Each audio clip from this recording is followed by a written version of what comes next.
Qué bueno que nos acompañen y que compartan con nosotros este tiempo hermoso y maravilloso. Hoy entramos a nuestro séptima oración del Padre Nuestro, séptima frase, séptima expresión, como usted la quiera llamar. Obviamente la oración del Padre Nuestro es una, pero cuando la estudiamos así desglosadamente, pues aprendemos más y profundizamos más. Hoy vamos a tocar un tema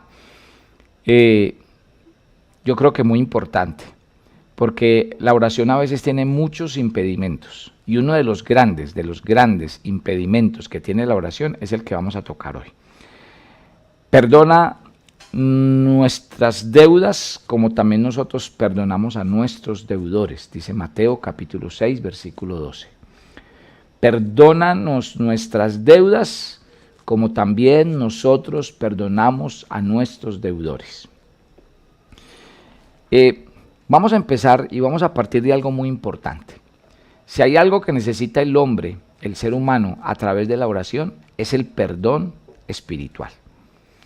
Ese perdón espiritual viene de una palabra, y tal vez muchos, de pronto la primera vez que leemos, nos damos cuenta que nuestra versión con la que leemos la Biblia, la versión Reina Valera, que es la más común que usamos los cristianos, no dice como la que habla de la versión Dios habla hoy. En la versión Dios habla hoy, o en la Nácar Colunga, dice, perdona nuestras ofensas como también nosotros perdonamos a los que nos ofenden. No. La Reina Valera utiliza la palabra deudas, y a mí me parece muy, pero muy atinada la palabra, y sobre todo con el original griego que tiene. Porque hablar de deuda es pagar la obligación que yo debo pagar y hacerlo legalmente. Cuando uno cumple una obligación, si usted ve en nuestro medio, por ejemplo, cuando usted hace un crédito, cuando usted adquiere una tarjeta de crédito, o cuando usted va a adquirir algo que va a pagar con el tiempo, inmediatamente a usted le hacen firmar unas cláusulas, ¿sí? Y todas esas cláusulas le hacen ver que el compromiso que usted está adquiriendo en esos momentos es un compromiso de tipo legal. ¿Qué quiere decir? Que si usted no lo paga, eso no es salir, ay, vea, yo no tengo con qué pagar, entonces qué pena. No. Esa deuda que usted adquirió ya adquirió una connotación legal. ¿Y qué quiere decir? Que si usted no paga, obviamente pues usted se va a tener que enfrentar a un poco de leyes encima de usted, y es más, hasta puede ir a la cárcel. Eso es lo que dice. Entonces por eso es bueno e importante este término en la Biblia. Yo siempre que enseño en los seminarios de finanzas, precisamente hay un tema que a mí me gusta aclarar. La Biblia dice que nosotros no debemos meternos en deudas. Y una cosa es deuda y otra cosa es obligación. Yo sé que hay cosas que uno no las puede pagar, por ejemplo una casa, uno no la puede pagar si no firma un compromiso. Pero a ver, una cosa es que uno adquiera una obligación, sabiendo que uno tiene un presupuesto y puede pagar, y otra cosa es una deuda. Porque cuando usted va a la palabra deuda en el diccionario, es cuando usted fracasa en pagar algo, cuando usted se queda corto, ahí ya usted tiene una deuda. Dejó de tener un compromiso para adquirir una deuda, porque una deuda es cuando usted ya no tiene con qué pagar. Y aquí viene lo que quiero decirles. ¿Qué nos dejó Adán y Eva? Lo que nos dejaron fue una gran deuda. ¿Y cuál era la deuda? Pues obviamente la deuda que teníamos con el pecado. Definitivamente no teníamos poder sobre el pecado se enseñoreaba de nosotros, teníamos una naturaleza inclinada al pecado, y por eso aunque quisiéramos cambiar, mejorar y ser buenas personas, siempre terminábamos allá, de cabezas, cometiendo siempre los mismos pecados. Nos dejaron una deuda en estos términos. Yo siempre que hablo de la deuda que nos dejaron Adán y Eva, la digo así: la deuda que nosotros teníamos era impagable. ¿Para dónde íbamos? A la condenación eterna. Porque la Biblia dice que el que no tiene quien redima y pague por sus pecados, la condenación y la muerte serán el castigo. Romanos en el capítulo 3 es muy claro al decir la consecuencia del pecado es la muerte. Y para allá íbamos todos. Por eso fue que Dios tuvo misericordia de nosotros Y por eso Jesús, sin que nadie se lo pidiera, vino y dijo, yo quiero pagar esa deuda que ellos tienen y que nadie la va a poder pagar. Al Jesús morir en la cruz y pagar el sacrificio y hacerse él el cordero, tomar él nuestro lugar, porque los que pecamos fuimos nosotros y los que debíamos morir éramos nosotros. Entonces él asumió la condición de una muerte vicaria, y la muerte vicaria era buscar una víctima que pagara por el verdadero responsable que había cometido el acto. Eso era lo que se practicaba en el Antiguo Testamento con las ofrendas de los animalitos. Se sacrificaban los corderos, el pecador ponía sus manos sobre los animalitos confesando sus pecados, y lo que prácticamente se hacía era coger todos mis pecados, ponerlos sobre el animal, y el animal debía sufrir, ser sacrificado, y como en la sangre estaba la vida, entonces él entregaba la vida, se derramaba la sangre y sus pecados, los pecados del pecador quedaban limpios. Cristo vino a la cruz, derramó su sangre por nosotros y él dijo, yo pago la deuda. Por eso es que usted y yo en la cruz del Calvario fueron perdonados nuestros pecados pasados, presentes y futuros. Y uno de los más grandes regalos que Dios nos dio a nosotros como hijos fue el perdón de nuestros pecados, porque nadie, absolutamente nadie, podía hacer eso por nosotros. Muy bien, les estoy hablando el tema de las deudas. El tema de la deuda era un asunto legal, y en términos espirituales era exactamente lo mismo, era un asunto legal. El diablo tenía derecho sobre todos aquellos que estaban en pecado. ¿Y a dónde los llevaba? A la muerte y a la condenación eterna.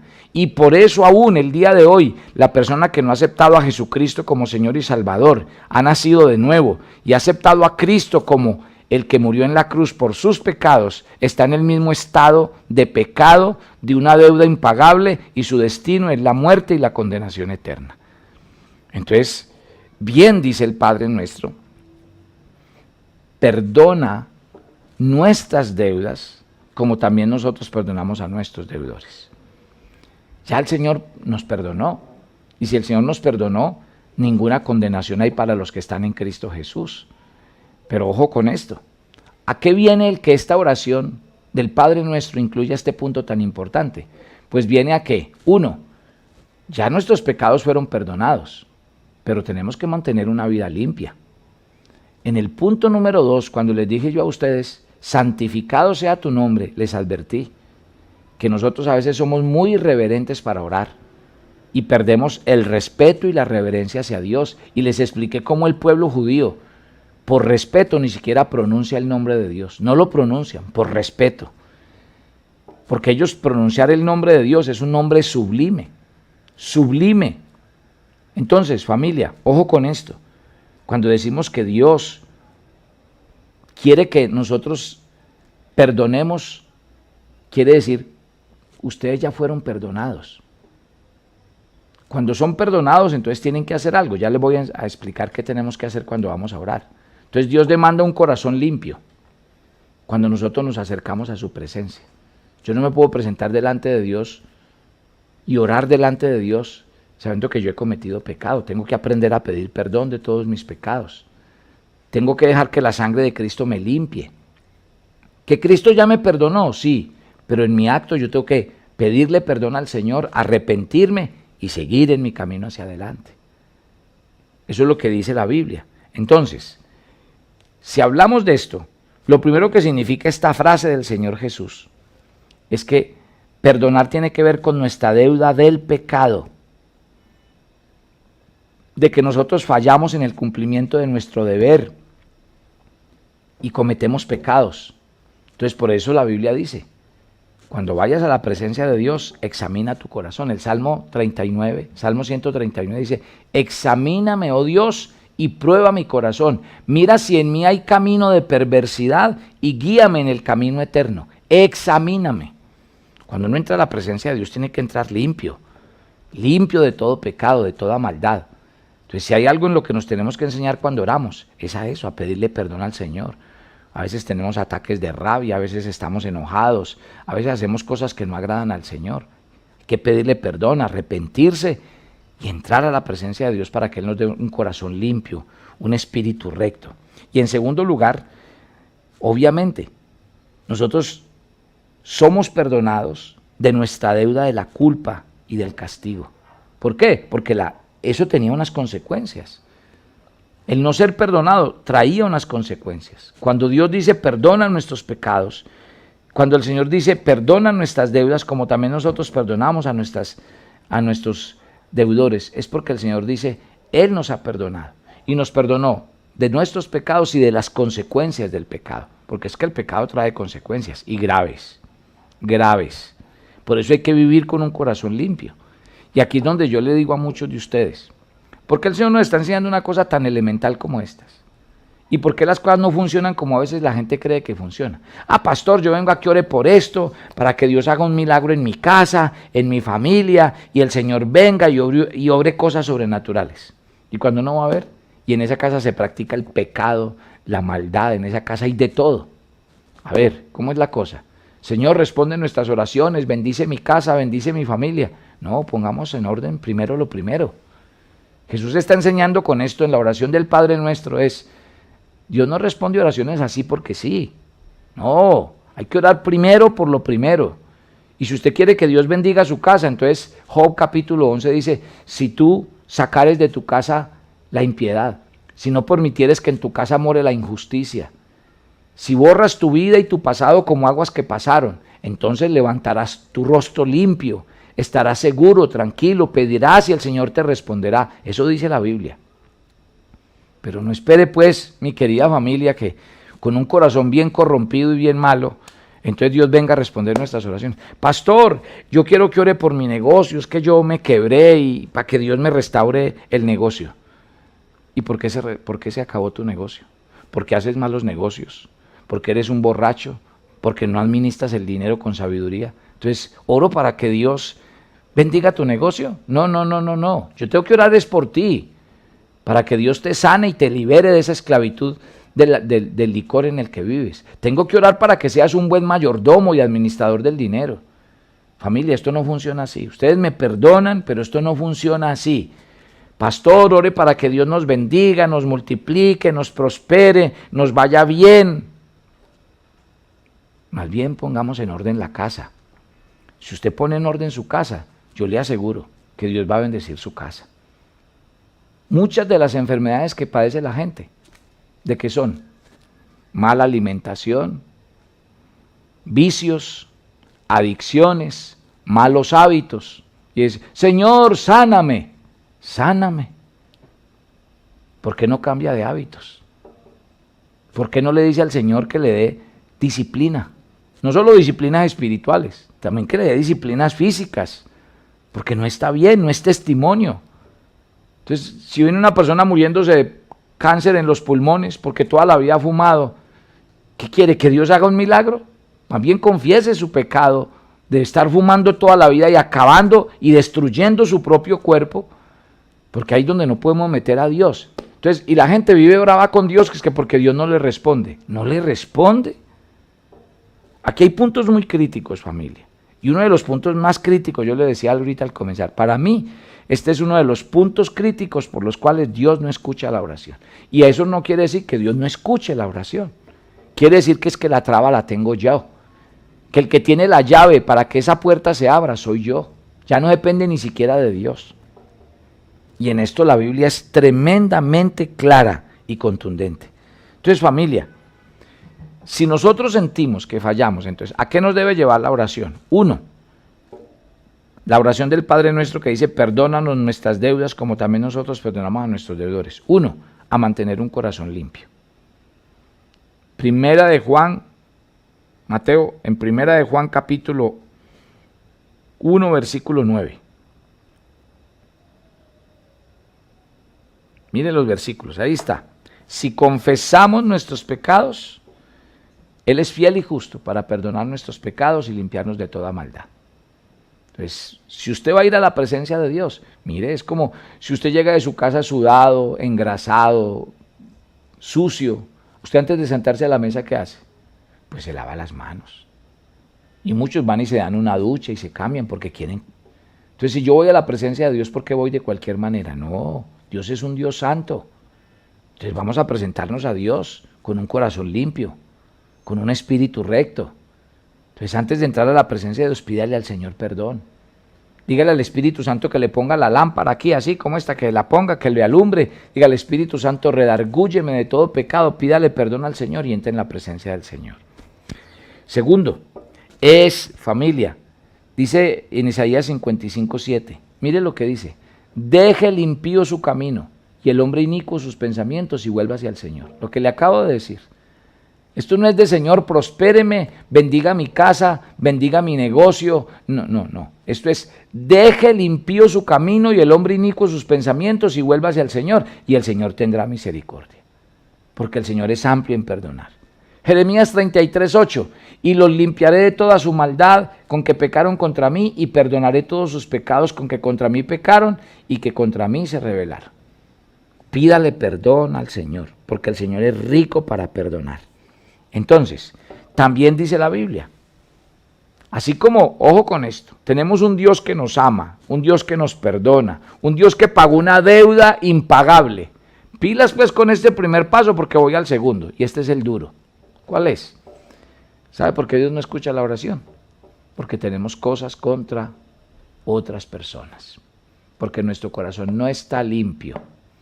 Y ahí sí, mi querida familia, el que encubre sus pecados no prosperará. El que tiene algo contra su hermano y va al altar de Dios y primero no resuelve eso, no piense que su voz será oída en lo alto. O sea que hagamos las cosas en su debido orden. Mire lo que dice la Biblia, Marcos 11:25. Cuando estés orando, familia, a ver, ustedes ahí en voz alta, cuando estés orando, ¿qué? Perdonad. O sea que una oración verdadera, una oración que se está haciendo de corazón, es una oración que lo primero que hace es decirle a uno, perdone. Si tienes algo contra alguno, para que también vuestro Padre que está en el cielo os perdone a vosotros y vuestras ofensas. ¿Sí ve? Así de sencillo. ¿Quiere que Dios lo perdone? Perdone. Pastor, es que usted no sabe, es que usted no conoce la historia de mi vida, ni sabe lo que me hicieron. Yo no necesito conocer la historia de su vida para decirle que usted tiene que perdonar, porque la Biblia dice que hay que perdonar. Que mi papá, que mi mamá, que mi esposo, que Julano, que mi hermana, que mi mejor amigo. ¿Qué hacemos? No hay peor cuña que apriete más que la del propio palo, y de donde más duro sufrimos es de nuestros más cercanos seres queridos. ¿Pero qué dice la Biblia? Perdone. Lucas 17:4, y si 7 veces al día pecare contra ti, y 7 veces al día volviere a ti diciendo, me arrepiento, perdónale. ¿Quiere que Dios sea más claro? Si 7.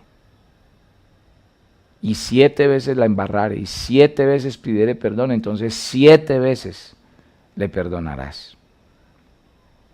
Antes, sed benignos unos con otros, misericordiosos, perdonándoos unos a otros, como Dios también nos perdonó a vosotros en Cristo. Efesios capítulo 4, versículo 32. Y el siguiente, soportándoos unos a otros y perdonándoos unos a otros, si alguno tuviere queja contra el otro, de la manera que Cristo os perdonó, así también hacedlo vosotros.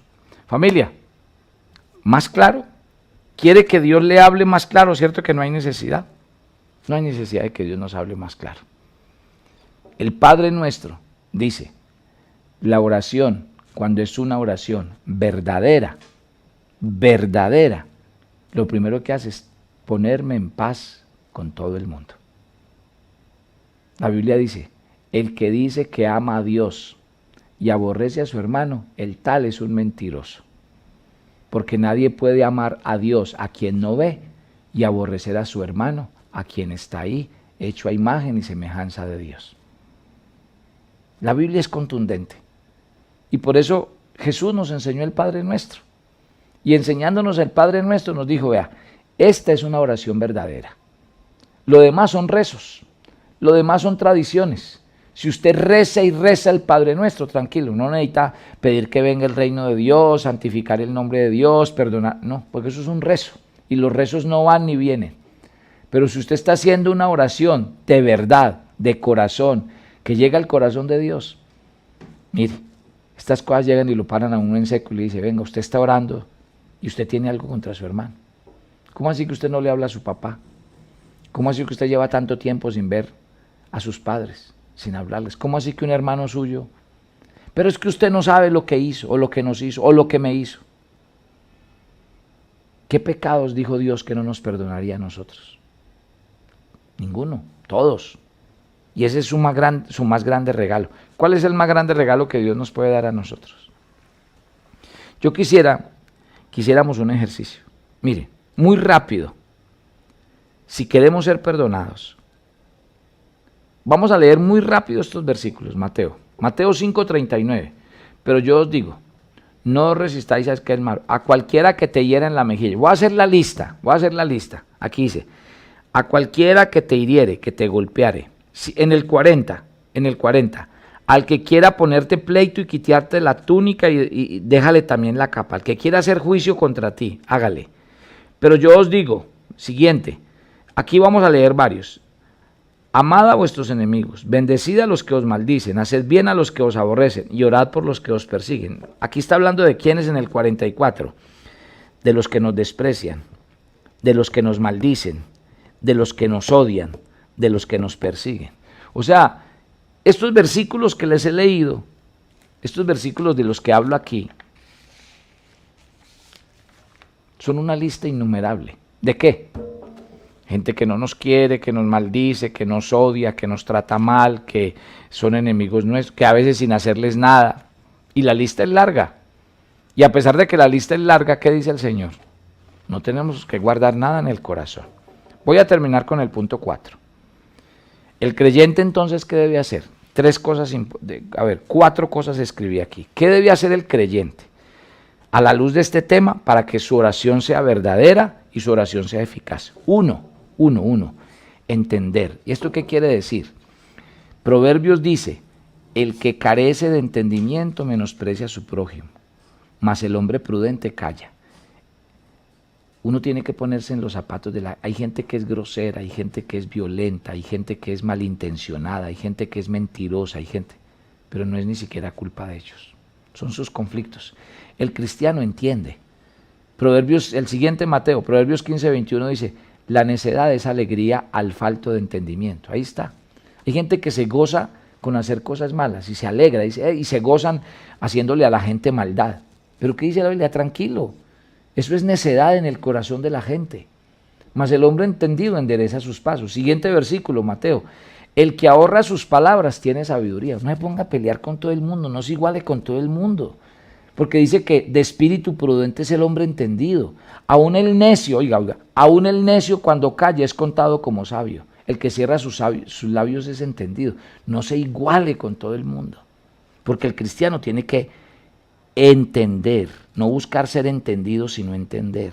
Y Efesios dice que hizo sobreabundar con nosotros, para con nosotros en toda sabiduría e inteligencia.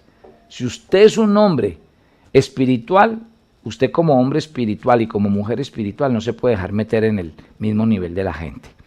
2. ¿Qué otra cosa debe hacer el cristiano? ¿Qué otra cosa debe hacer el cristiano?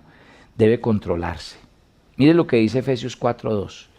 Con toda humildad y mansedumbre, soportando con paciencia los unos a los otros. Dice, humildad y mansedumbre. O sea, ¿qué debe hacer un cristiano? Controlarse. Segundo. Tercero, un cristiano ¿qué debe hacer? Perdonar.